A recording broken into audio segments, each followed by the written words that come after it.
dialogue entre les marchés et les banques centrales devient un peu plus musclé. On en parle avec Bastien Dreux, avec nous par téléphone, responsable de la macro-stratégie thématique de CPR Asset Management. Bonjour et bienvenue Bastien. Bonjour. Merci beaucoup d'être avec nous. Comment est-ce qu'on est passé d'un Jérôme Powell, patron de la Fed, qui nous disait en juin, la Fed n'a pas encore commencé à réfléchir, à éteindre progressivement ses achats d'actifs, le fameux tapering, à aujourd'hui, mardi 19 octobre, un marché qui nous dit que la Fed sera en position en 2022 de monter au moins 2 fois ses taux d'ici le mois de décembre. Pour montrer un peu quand même la vitesse à laquelle les choses évoluent, je sais que le discours des banquiers centraux est évolutif, dépend du flux de données bien sûr, mais qu'est-ce qui a changé sur cette période de 3-4 mois pour qu'on en arrive à ce pricing de marché aujourd'hui, Bastien ? Oui, bonjour. C'est vrai que le pricing de marché a évolué de façon complètement spectaculaire. Ça peut paraître surprenant. Comme vous le disiez, il y a 6 mois, la Fed était déjà assez réticente à évoquer rien que les achats d'actifs. Puis elle a indiqué même que le simple fait de penser à des hausses de taux directeurs un jour, ça ne lui arrivait pas. Et là, on a effectivement un pricing de marché qui est beaucoup plus agressif, avec les 2 hausses de taux pressées d'ici la fin 2022 et puis les 5 hausses de taux d'ici la fin 2023. Alors, qu'est-ce qui s'est passé ? C'est évidemment la perception de l'inflation qui a complètement changé. D'abord, l'inflation constatée. Si on prend le cas des États-Unis, l'inflation, ça fait le 4e mois consécutif que l'inflation se trouve au-dessus de 5% en glissement annuel, alors qu'on le rappelle, la cible est une cible d'inflation de 2%. Ensuite, il y a le narratif de la hausse de taux, de la hausse de l'inflation transitoire qui est en train de se fissurer. Si on prend par exemple le cas des véhicules d'occasion, des voitures d'occasion, on avait eu une assez forte hausse des prix en début d'année qui était causée par le très faible niveau des stocks et lui-même causé par des pénuries de semi-conducteurs. On aurait pu penser que les prix allaient se normaliser graduellement et que ils allaient plutôt se mettre à baisser d'ici la fin de l'année, mais non, en fait, ils sont repartis à la hausse en septembre. Ils ont même touché un nouveau historique, un nouveau plus haut historique en septembre. Et donc l'idée qui s'installe, c'est que les prix vont être élevés pendant plus longtemps pour au moins ce type de biens pour lesquels il y a des problèmes dans les chaînes d'approvisionnement. Et puis pour terminer, c'est la petite cerise sur le gâteau, c'est évidemment la crise énergétique avec la très forte hausse des prix du gaz naturel, mais aussi du pétrole, du charbon, des métaux, de l'électricité, qui vient complètement pousser à la hausse les prix. Tout ça, c'est quand même en large part lié à ce qui se passe sur le bras de fer entre la Russie et puis l'Europe en ce qui concerne l'accréditation du gazoduc Nord Stream 2. Et là, au passage, on a le 18e jour consécutif lors duquel la Russie livre très très peu de gaz à l'Europe, et donc on a plutôt une situation qui est en train de s'installer, et évidemment ça joue en fait sur ce narratif de la hausse de l'inflation transitoire qui est en train de se fissurer, quoi. Que la hausse, que le niveau élevé de l'inflation s'installe dans le temps, je le comprends, Bastien, ça met à mal le côté temporel de l'inflation élevée, mais ce que vous décrivez là, c'est toujours une nature d'inflation sur laquelle, en tout cas, la Fed n'a pas de possibilité d'agir. C'est toujours des problèmes de pénurie, de goulot d'étranglement, de situations spécifiques autour de l'énergie. C'est plutôt l'offre qui est concernée toujours de ce point de vue-là, Bastien, ou est-ce que les choses évoluent aussi dans la manière dont l'inflation se diffuse maintenant ? En fait, vous avez tout à fait raison de dire que l'offre est contrainte. On le voit de toute façon bien avec, par exemple, les pénuries de semi-conducteurs, avec le fait qu'il y ait des stocks de voitures qui soient très bas. Ça, évidemment, la Fed ne peut rien faire là-dessus. C'est pareil pour les marchés immobiliers.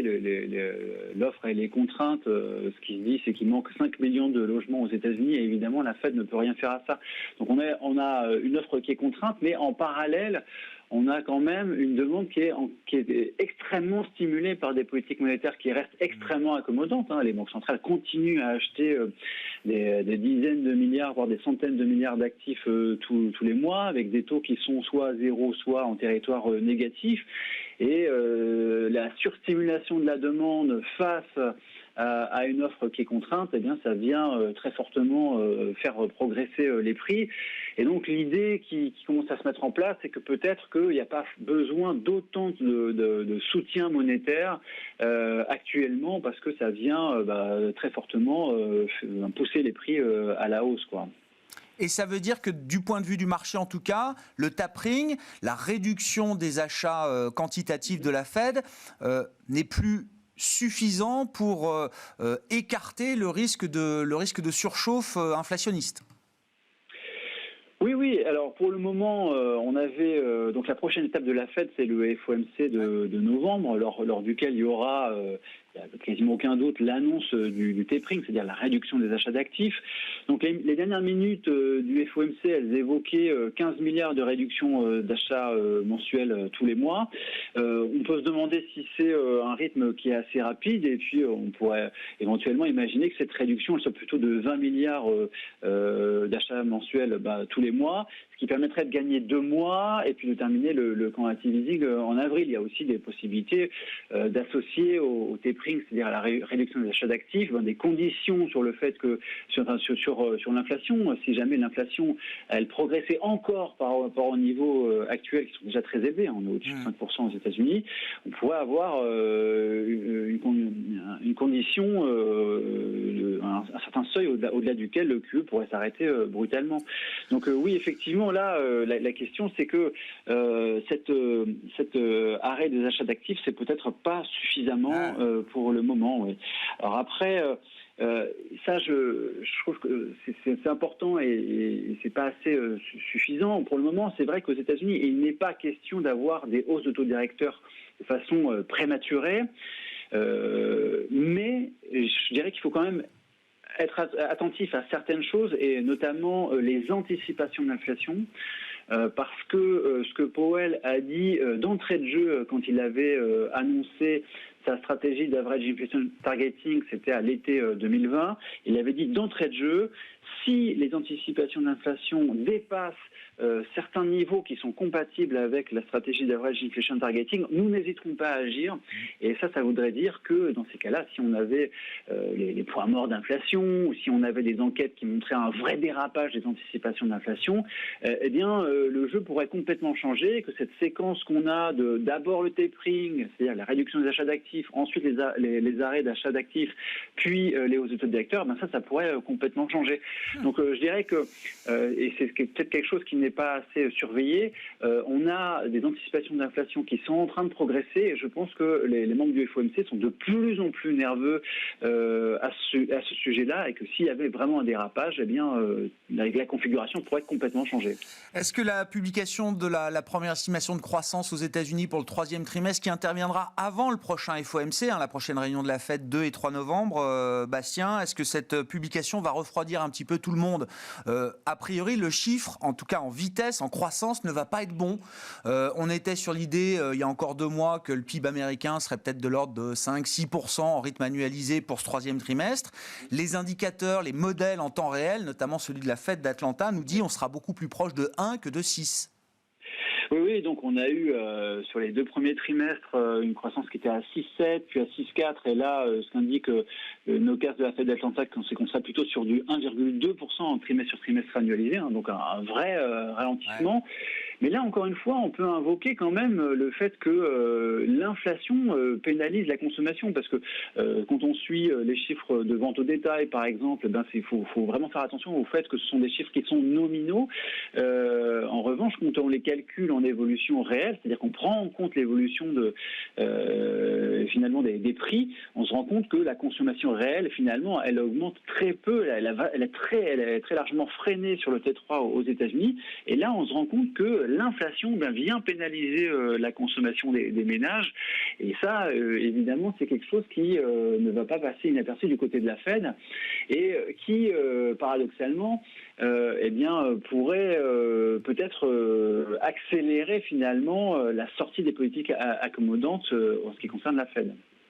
Votre sentiment aujourd'hui, votre intuition, votre conviction même peut-être, Bastien, c'est que l'idée d'un démarrage, un lift-off de la Fed, une première hausse de taux, allez, on va le dire, au deuxième semestre 2022, c'est quelque chose qui pourrait être cohérent avec la position centrale des membres importants de la Fed dans les prochaines semaines et les prochains mois ?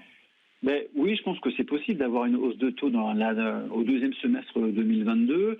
Et on voit bien que de toute façon, leurs positions officielles sont en train de changer à vitesse grand V. Là, l'idée même d'un tapering cette année, ça date seulement du 4 août. C'était il n'y a pas si longtemps. Avant ça, on ne savait même pas si le tapering serait commencé en 2021. Donc là, on sait qu'il sera commencé en 2021.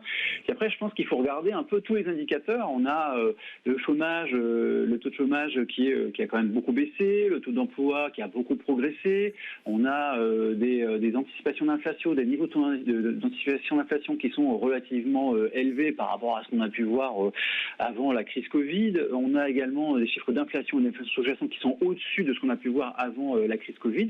Donc on a quand même vraiment beaucoup d'arguments qui peuvent être instrumentalisés par les membres du FOMC pour annoncer une hausse de taux de la Fed dès le deuxième semestre 2022. Bon, on suivra avec attention la prochaine série de réunions de banques centrales avec alors certaines d'entre elles qui sont positionnées encore de manière beaucoup plus agressive. Juste un mot là-dessus peut-être, Bastien, mais la Banque d'Angleterre, visiblement, pourrait enclencher une première hausse de taux dès le mois prochain. Et c'est là qu'on voit que cette fameuse séquence, d'abord le tapering, ensuite l'arrêt des achats d'actifs et ensuite la hausse de taux, elle peut voler en éclats très très rapidement avec la Banque d'Angleterre qui pourra monter ses taux directeurs dès le mois prochain, alors que le quantitative easing n'est pas terminé. Donc là, on voit que finalement, l'état d'esprit, la façon de réfléchir des banquiers centraux est en train de changer très très rapidement avec tous les éléments qu'on a indiqués sur l'inflation tout à l'heure.